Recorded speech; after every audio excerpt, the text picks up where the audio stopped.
Good day. For the last 2 weeks, international media have got into the act in exposing a letter in which, among other things, Jamaican farm workers in Canada describe their work arrangements as systematic slavery. Theirs is a plea for help. Desmond Richards repeats that phrase, poor black Jamaicans, that phrase that has offended many, and he looks in the direction of the NHT and the government's promise of 70,000 houses in 5 years. Chrissy takes the hammer to philandering Jamaican men and their spreading of diseases and heartbreak and repeats her pledge.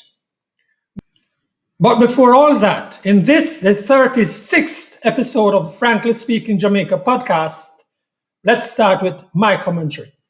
Frankly speaking, overseas farm work is not child's play. It is among our fittest and hardest working men who go to the United States and to Canada to do farm work. The usual age range is 25 to 45. This has been going on for decades, and it's still necessary as a way for poor Jamaicans to earn a living, to climb out of poverty. And yes, frankly speaking, some have done very well for themselves and their families through multiple stints on the Overseas Temporary Workers Program, building beautiful houses, buying cars and some good appliances, and some have been able to send their children through university to open up new vistas for their descendants. Frankly speaking, you shouldn't see farm work as a different or entirely separate issue from the migration of our teachers, nurses, other professionals, and people of all ages who see no prosperity in Jamaica or who are afraid of the social deterioration and crime they see around them and want none of it for themselves or their children. Migration is big in the news now. They consider they have to get away, as hard and as painful as that is to many. Frankly speaking, our collective dishonesty and our slavish partisan shackles over the years are part of what causes us not to look at these uncomfortable truths and confront them with the necessary courage and vision. In the last 2 weeks, Jamaican farm workers in Canada have been making statements begging for changes to the program. They have spoken of horrible slave-like working and living conditions, from how they are pushed in the fields, sometimes with dangerous conditions and chemicals, to sometimes cramped living quarters provided for them. I know people who have gone to Canada on the farm work program, and some of them now are so scared to even be called or be sent messages asking how things are. They fear retribution. And as journalists, we know we have to protect them, even as we tell the story. Yahoo, a few Canadian news outlets, and the respected Al Jazeera International News Channel have all reported on what is now really not a new issue. This point is made repeatedly in the reporting, as Al Jazeera says, quote, seasonal agricultural workers' rights to be in Canada is tied to their employment at a single workplace. Speaking out about abuse can effectively result in workers losing their job and removal from the country, said Chris Ramsaroop, an organizer with Justice for Migrant Workers. Now, it's necessary to understand that. Frankly speaking, they don't want to be identified or labeled as troublemakers, which they believe would cause them to not get a ticket and a call the next time around after this 6-month or 4-month or 8-month stint. Yes, they want the money, and it's good money, frankly speaking. On the tobacco, vegetable or fruit farms of Canada, a man may earn between 12 and 18 Canadian dollars an hour. That's between 1,500 Jamaican and 2,250 Jamaican an hour. A 10-hour shift a day could bring in 15,000 to 22,000 Jamaican dollars. And in a week, a man earning near the top rates could be sitting on 135,000 Jamaican dollars for the week alone. We are not talking yet about those who run 12-hour shifts in the long summer days or are pushed to beat the frost. So, those who can, keep going back. But, frankly speaking, there are real issues. And the Minister of Labour and Social Security, Karl Samuda, should at least be conscious that his guided tour of a few days of 9 farms might have presented an entirely different picture to him than the reality of a few months of back-breaking work from morning to nightfall, sometimes in weather never experienced by Jamaicans in a lifetime, for the migrant workers who are complaining.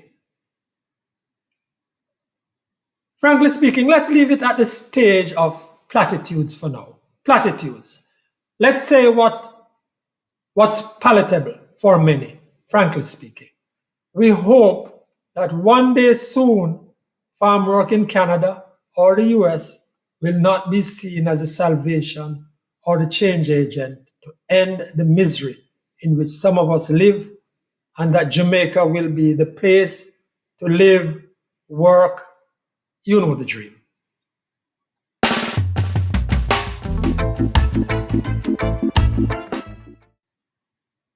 Now to Desmond Richards.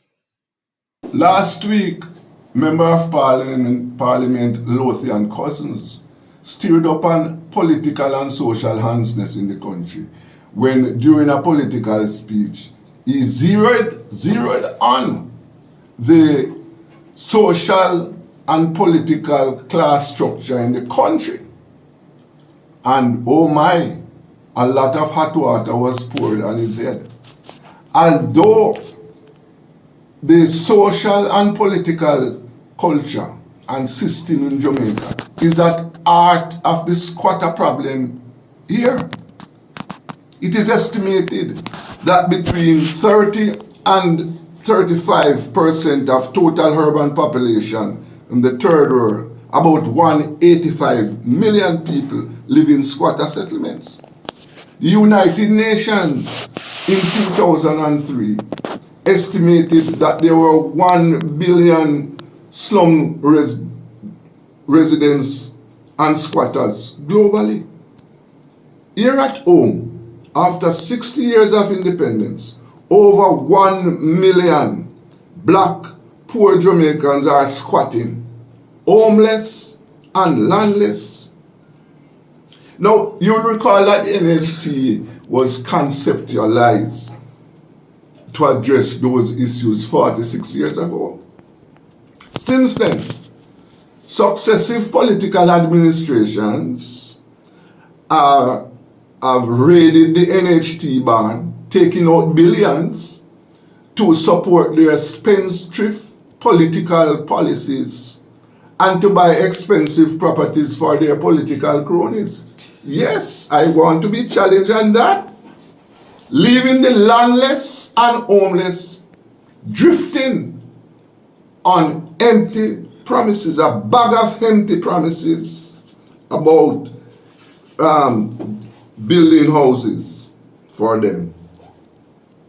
Now, the Andrew Holness administration, instead of sticking to the NHD mandate, has been running around the country with cameras and some political fanatics in tow, handing out 1-1, 2-2, and 3-3 houses, while broadcasting that they are going to build 70,000 houses in 5 years.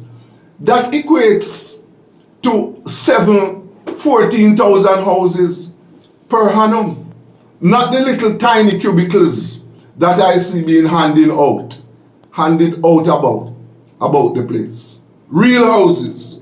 Now, is this another 3-card trick by the Andrew Holness administration? Similar to the one that you can sleep with your doors and windows home, while thousands of black poor people are being slaughtered daily like flies?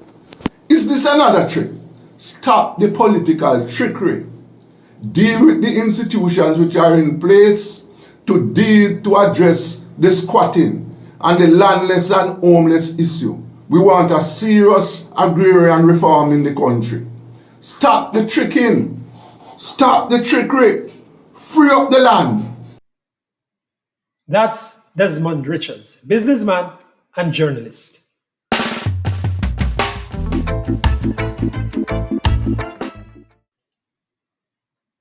Here now is Krystal Cameron, creative and businesswoman.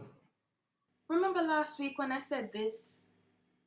The most heartbreaking nail in the coffin is that I've given up on having love and a family here because Jamaican men are some of the most disloyal, damaging men on this earth. Straight from the heavens, man dies, leaving 2 wives. Sharina Patterson, one of Brian's 2 living wives, said him did really nice and him could sex good.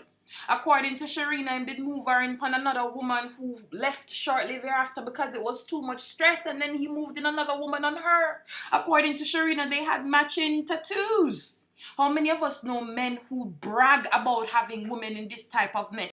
Because all I can think when I see things like this is about the STDs. See, somebody just nasty. Dr. Figueroa used to be big chief of epidemiology and AIDS at the Ministry of Health. The man said that when we interview persons living with AIDS in Jamaica, what we find is that 80% of them report multiple sex partners. So if your man is trash, ladies, this is where you come in. Nearly 20% of persons reported with AIDS in Jamaica have none of these risk factors. And these persons, mainly women, are at risk through the sexual behavior of their partner. And I think it's fair to say that a shortage of eligible men paired with desperate, insecure women who've grown up seeing hella dysfunction causes a toxic dynamic where so many women compete for so few men that men are inclined to be hypersexual and disinclined to commit. In the 1940s, the Moyne Commission was positive that the lack of proper family structure in the West Indies was responsible for poverty, high rates of child mortality, venereal disease, and general ill health.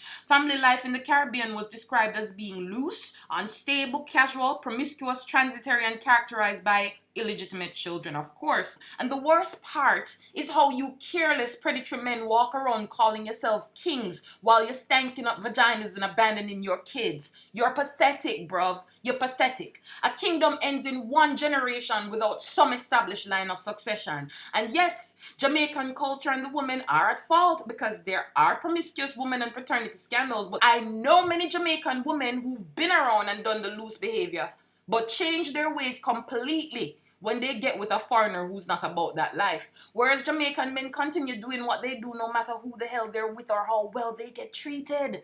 Understand, baby girl, that you can work and pay all the bills, have the babies, cook 7-course meals, clean so till your nail bed dry up, press shirts so till it crisp, bend over backwards to lick your toes, we have the DSLs and jaw muscles to literally suck off through a wooden spoon, babes. All you'll ever be is an option. I stay avoiding y'all Jamaican men. Y'all are a mess. Y'all are a whole STD spreading, insecurity inducing, spirit crushing, life path derailing, mouth moving, you be lying. Make a chick question if she can't even trust her own damn sense of self.